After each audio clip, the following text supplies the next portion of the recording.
अभी आप सुन रहे हैं भोजपुरिया दबंग म्यूजिक की शानदार प्रस्तुति।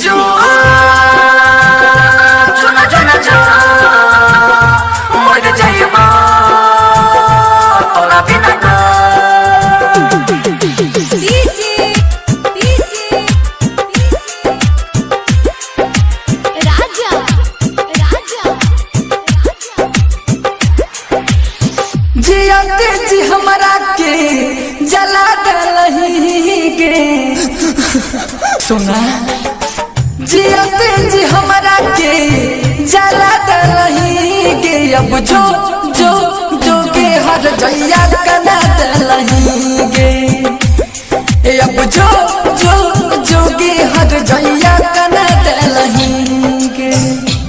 Presented by HP music Madhepura.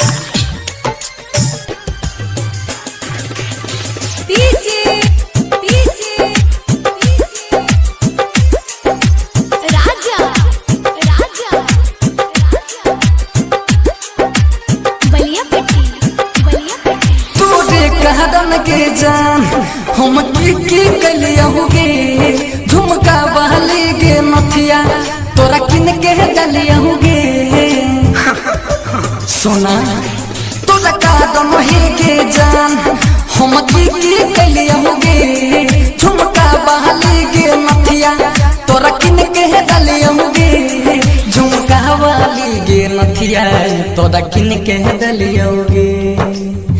भरल जवानी में अपना डुबा दलही गे अब जो जो जो गे हर जैया कना दलही गे अब जो जो जो गे हर जैया कना दलही गे।